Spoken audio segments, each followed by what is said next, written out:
दुलाराय बर' फरायसा आफादनि सनितपुर जिल्ला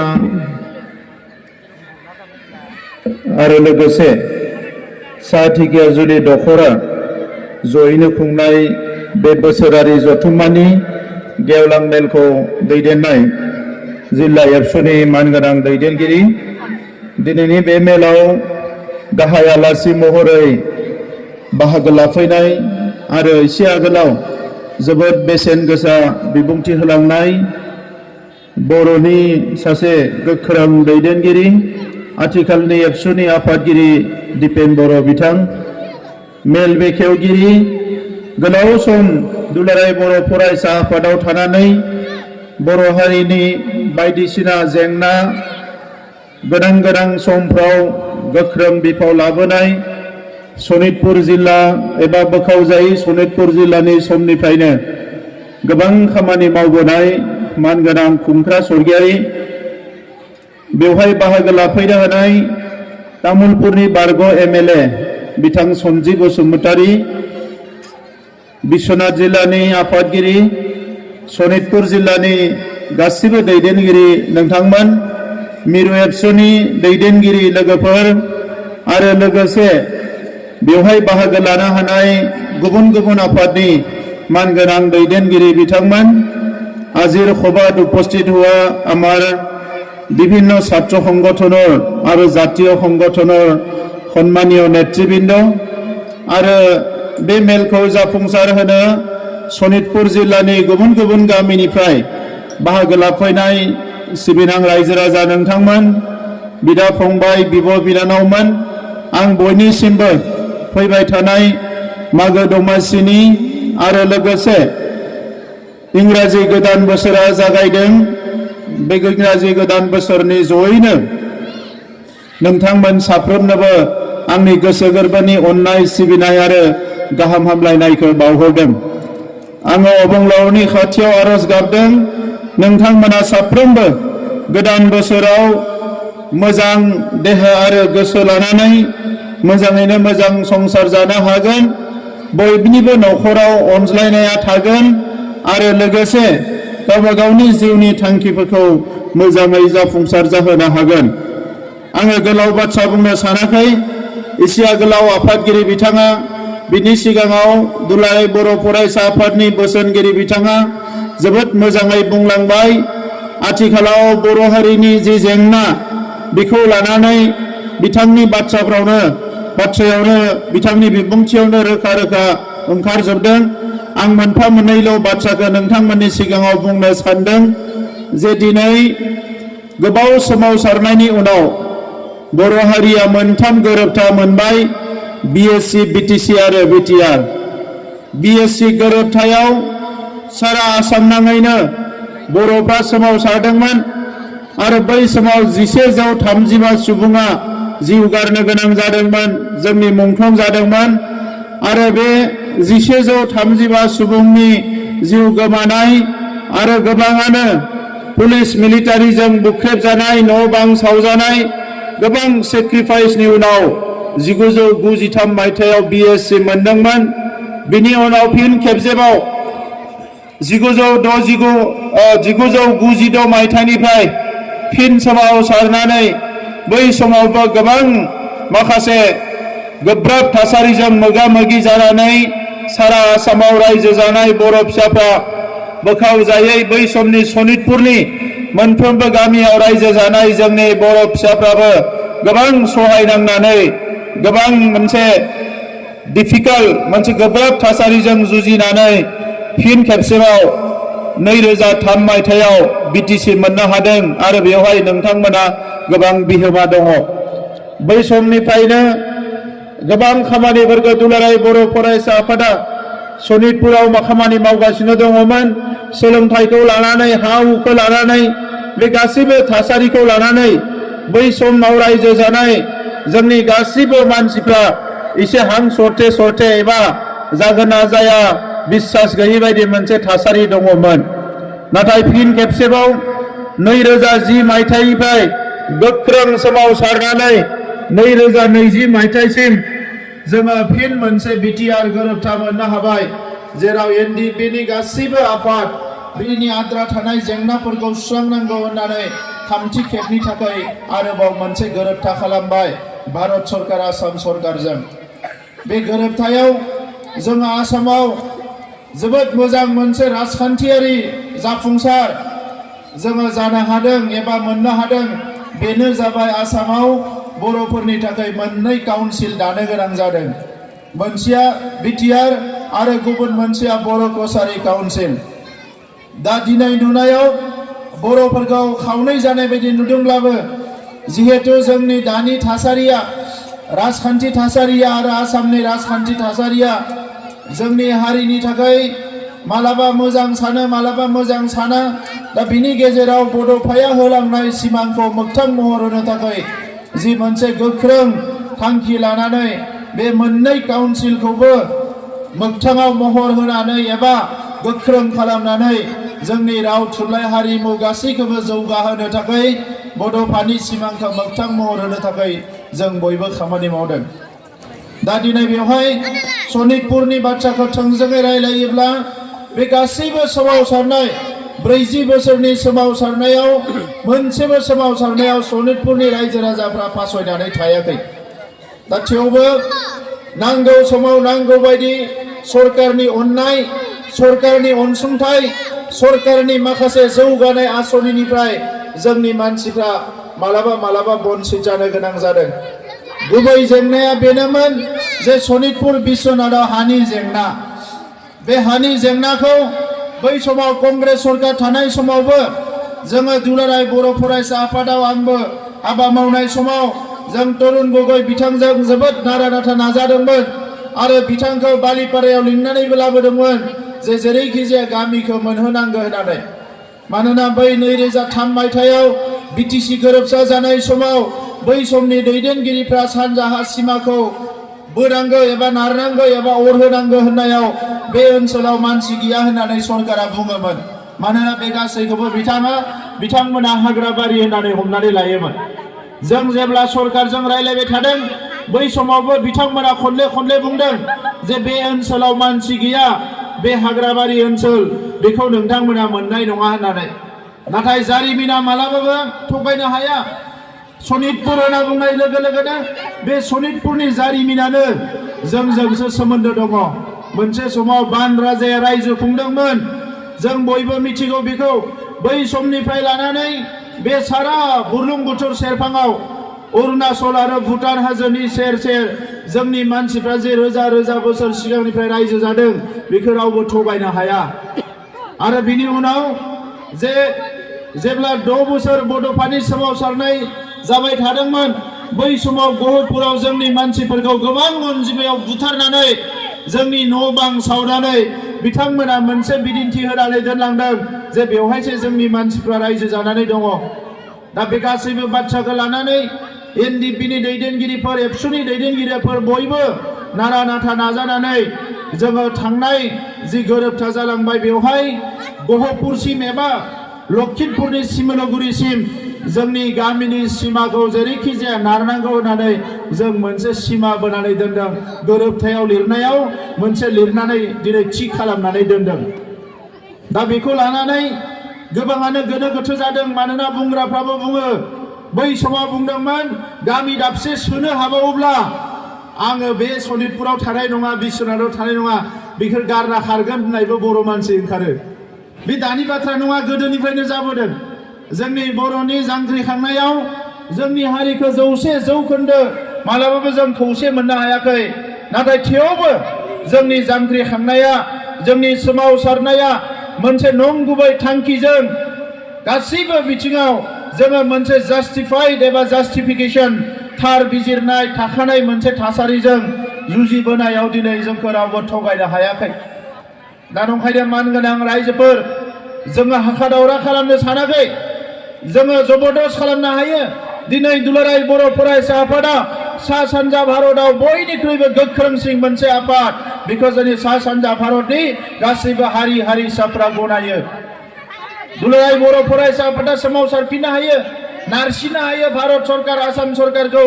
जों थाबैनो खालामनांगौ होननानै। नाथाय जाय बिथांमोना जोंखौ आगोलनिफ्राय नासयबोदों सोबख'दों थगायबोदों बिथांमोना थासारिया गाज्रि जायोबा मोजां मोनो आरो जोंनो माबा मोनसे होआलासिनो थानो हायोब्ला मालाबा मोजां मोनो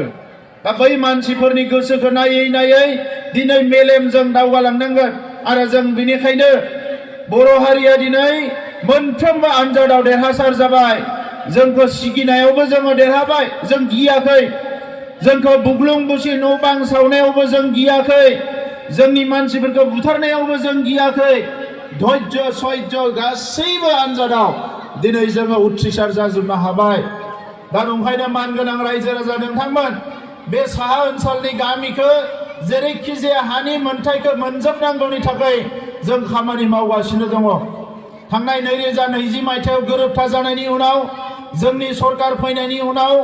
लोगोसे जोंनि दुलाराय बर' फरायसा आफाद बे ओनसोलनि आफादफ्रा गोख्रोङै खामानि मावनायनि उनाव राजखान्थि भाबेबो जोङो माखासे दाजाबथायारि बिथिं पजिटिभ थांखिखौ लानानै खामानि मावनायाव दिनै सनितपुर आरो बिश्वनाथनि गोबां गामिया हानि मोनथायखौ मोनबाय माखासे एरियाखौ वाइल्ड लाइफ होनानै बिथांमोना होनो नागिराखै दा जेरै दङ बिदिनो दङ नाथाय जोङो बेखौ नारसिनबाय थादों आङो फेब्रुवारि दानाव खेबसे फैनानै सेंग्राफोरखौ बुंदों जे खनसेबाव मटर साइकेल लानानै बे गामिफोरखौ खनसे बेरायबावगोन होननानै बे जेराव वाइल्ड लाइफ होननानै बुंदों जोङो लुबैगोन जे बेनि हानि मोनथायखौ मोननांगौ जेरैखि जाया आरो हानि मोनथायखौ मोनखांनायनि उनाव दा बे 60 गामि हाबनायजों लोगोसे बे सा ओनसोलनि गामिया गासैबो जोंनि बड'लेण्डनि सिमायाव फैनांगौ बेखौ जोङो भारत सरकार आसाम सरकारजों सावरायगासिनो दङ दा ओंखायनो मानगोनां रायजोफोर मोनसे हारि दानायनि थाखाय गावनि सोदोमस्रिखौ रैखा खालामनो थाखाय गावनि सिनायथिखौ रैखा खालामनो थाखाय 100, 102, 103 बोसोरालागै सोमावसारनो गोनां जादों दा दिनै जोंहा 1967 मायथाइयाव एबसुनि जोनोम जानाय बै समनिफ्रायनो पिटिसिनि सोमावसारनाय बर' थुनलाइ आफादनि सोमावसारनाय एबसुनि सोमावसारनायखौ लानानै जोंबो दिनै 50 बोसोरनि बारा सोमावसारबाय दा ओंखायनो जों टारगेट लानांगोन 100 बोसोर जाजासिम जोंनि राजखान्थि मोनथाय जोंनि समाजारि राव थुनलाइनि गासैबो मोनथायखौ जोङो 100% लाफुंजोबनानै बड'फाया बुंनाय बायदि गेरेमसा हारि दानो थाखाय जोङो जानजि खाफ्रानांगोन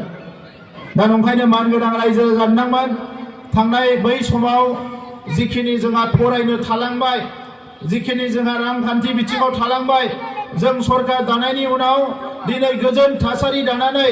बे मोनफ्रोमबो हाबाफारिखौ सोलोंथाइ हारिमु राव थुनलाइ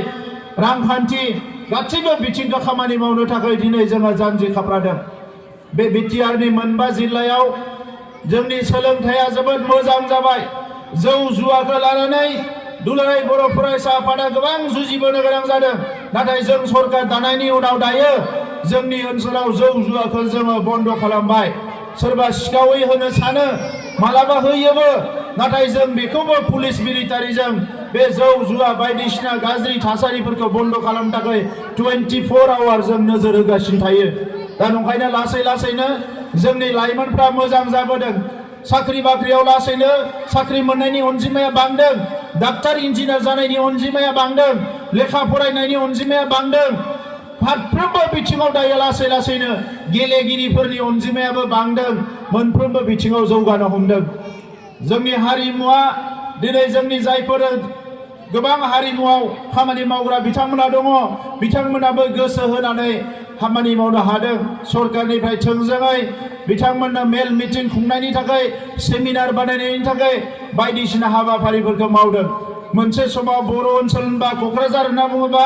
मानसिफ्रा फैनो गियोमोन दा बे क'क्राझाराव जोङो नलेज फेस्टिभेल खुंनायनि उनाव मुलुगनि 20सो हादोरनि मानसिफ्रा फैनायनि उनाव सारा भारतनि मानसिफ्रा फैनायनि उनाव लासै लासैनो दिनै थासारिया सोलायनो हमदों क'क्राझाराव दिनै ड्रामा फेस्टिभेल जादों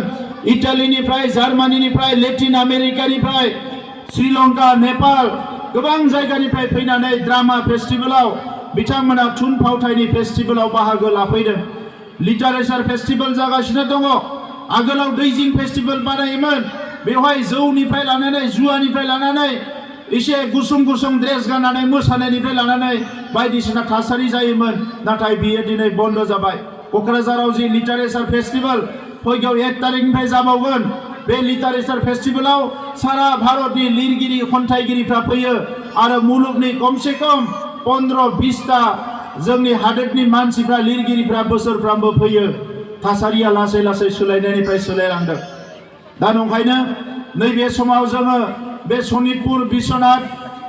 बे मोननै जिल्लायाव थानाय आरो लोगोसे बे बाटासिपुर एबा सा ओनसोलाव बे मैखोम रायजो जानाय मोनफ्रोमबो गामिखौ जोङो दायो साबना हामना खालामनांगोन जोङो बिनिफ्राय आरो गुबुनाव थांनायनि बाथ्राखौ साननो नाङा साफा सानै मानसिफोर बे सनितपुर बिश्वनाथनिफ्रायबो हानि मोनथाय मोननाय एबा हानि लेन्ड पजिशन सार्टिफिकेट मोननाय मानसिफ्राबो आरो क'क्राझाराव हाग्रा एवनायाव दाख्लैबावै बाहागो लाफैदों सोरबा सोरबा दा आं नोंथांमोनखौ खावलायगोन जे नैबे समा जोंनि ओरै थांलाय ओरै फैलायनि नङा जेराव दङ बेवहायनो जोङो फैगौ 100-102 रोजा बोसोर रायजो जानायनि माखासे फाउन्डेशनखौसो जोङो बानायनांगोन बिनि थानसालिखौ लुनांगोन दिनै बिटिआर सरकारा 1000 थानसालिफोर मन्दिरफोर लुनायनि थाखाय जोङो 2 लाख रां होबाय जौनैनिख्रुइ बांसिन गोबां 5 लाख 10 लाखनि जोङो थानसालिफोरखौ लुदों जाहाथे रायजो राजाफ्रा सिबिनो हायो बे बोसोरथाम खामानि मावनायाव 1600 फरायसालिफोरखौ जोङो जोबोद मोजाङै बानायबाय कुनु अखा सेरनायनि बाथ्रा गैला दा थांनाय बोसोरनि बाथ्रा बुंदों एसे आगोलाव एमएलएआ थांनाय बोसोर नङा बोसोरथाम सिगांनिफ्रायनो सोलोंथाइया लासै लासै सोलायबोदों चिरां जिल्लाया एकेबारे खननै अल आसामाव टप जाबाय मेट्रिकआव आरो हायर सेकेन्डारियाव देग्लाय बोसोराव आर्ट्सआव बाक्सा जिल्लाया टप जादों आरो साइन्सआव तामुलपुर जिल्लाया हायर सेकेन्डारियाव अल आसामावनो टप जादों दा नंखायनो सोरबा सानोबा जोंनि मानसिफ्रा मेलेम गैया जोंनि मानसिया फरायनो हाया बिदि जेबो थासारि गैया रायजो राजा नोंथांमोन जोंनि फरायसाफ्राबो मेलेम दङ थांनाय समाव थासारिया गाज्रिमोन बिमा बिफायाबो जोथोन लानो हायाखैमोन फरायसालिफ्राबो मोजाङै सोलियाखैमोन बे गाज्रि थासारियावसो जोङो गोदोनानै जोंनि सोलोंथाइफ्रा एसे फासयदोंमोन नाथाय दायो लासै लासै बेबो थिग जाबाय देग्लाय बोसोराव थांनाय बोसोरथामाव जे सुपार 50 फरायसाखौ मेडिकेल 50 इन्जिनियारिं 50 जोङो यूपीएससी आरो 50 एपीएससी नि थाखाय जि होदोंमोन देग्लाय बोसोराव बेखौ 100 खालामनाय जासिगोन आरो एसे आगोलाव आफादगिरिया फोसावनाय बायदि सनितपुर बिश्वनाथजों लोगोसे जोंनि मानसिफ्रा बेवहाय एप्लाइ खालामनो हासिगोन जोंनि गथ'फ्रा जायफोरानोखि डाक्टार इन्जिनियार आईएएस आईपीएस जानो सानदों सरकारनि फ्री कोचिं लानो थाखाय बे ओनसोलनिफ्रायबो बयबो एप्लाइ खालामनो हासिगोन सेकेन्ड साकरिनि थाखाय नैबे दमासिनि उनावनो मोनसे अर्डार ओंखारगोन जिखिनि गामिया हाबग्रोबाय बिनि मानसिफ्रा सिगाङावनो 3rd ग्रेड 4th ग्रेडनि साख्रि ओंखारदों बेवहाय एप्लाइ खालामनो हासिगोन जोङो बे बेबस्थाखौबो खालामनो सानदों दा जोङो बे गासै 60 गामिखौ लानानै फैगौ बिटिसि इलेक्सनाव समस्ति बानायनांगोन बिनि थाखाय आसाम सरकारजों जों सावरायगासिनो दङ नाथाय जिखिनि गामि हाबबावनांगौ बे गामि माखासेखौ सोनायनि थाखायनो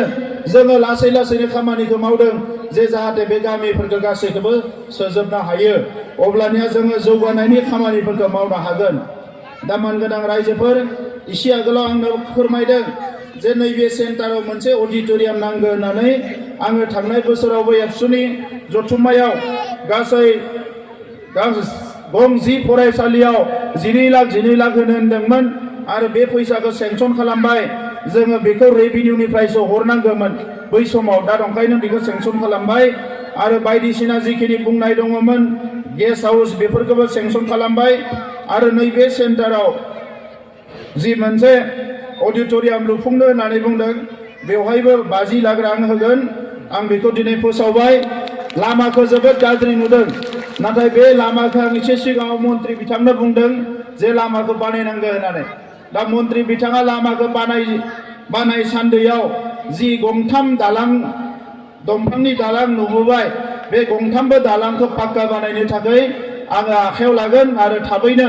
फैगौ मास मोनथामनि गेजेराव बे दालांखौ पाक्का बानायनाय जागोन दा गुबुन बाथ्राफोरखौ बारा बुंनो सानाखिसै दुलाराय बर' फरायसा आफादा बर' हारिनि सिनस्रि दिनै जों बयबो एखमबा आन्दायनो नागिरो राजखान्थिया ओरै थाङां ओरै फैयां जायो मानगोनां रायजो राजा नोंथांमोन बर' हारिया दिनैसिम राजखान्थि बिथिं समाजखान्थि बिथिं गासैखौबो दुलाराय बर' फरायसा आफाद आरो बर' थुनलाइ आफादनि सायाव सोनारबोदों नैबे समावबो दुलाराय बर' फरायसा आफादा माखासे मावनांगौ हाबाफारि दंबावो। जोंनि जिल्लायाव गोदान लिडार फैदों, मोननैबो जिल्लायाव गोदान दैदेनगिरि फैदों। आं मिजिंथिदों बे गोदान दैदेनगिरिफ्रा आरोबाव गोख्रोङै जोंनि आइ आफा रायजो राजाफोरखौ लानानै, गंफ्रोमबो गामिनि जोंनि लाइमोनफोरखौ लानानै, फरायसुला फरायसुलिफोरखौ लानानै गेरेमसा हारि दानो थाखाय जाहाथे साफ्रोमबो गोग्गो सोलोंथाइ लानो हायो आरो जायफोरा फरायनो गारबाय, आबाद मावनाय, स्किल ट्रेनिं लानाय, रांखान्थिनि गुबुन गुबुन खामानि मावनाय, हारिमुनि हाबाफारियाव बाहागो लानाय, स्पर्ट्सनि गेलेनायनि हाबाफारियाव बाहागो लानाय, बे गासैबो बिथिङाव जोङो बिथांमोनखौ थुलुंगा होनांगोन।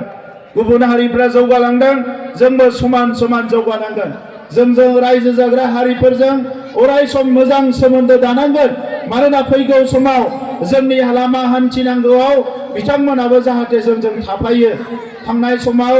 जोंनि लामा हान्थिनायाव, जोंनि जांख्रिखांनायाव जोंजों सोरबा मदद होदों, सोरबा मदद होआखै। दा ओंखायनो फैबाय थानाय समाव जोंहा जि मोन्थाइखौ मोनबावनांगौ दङ,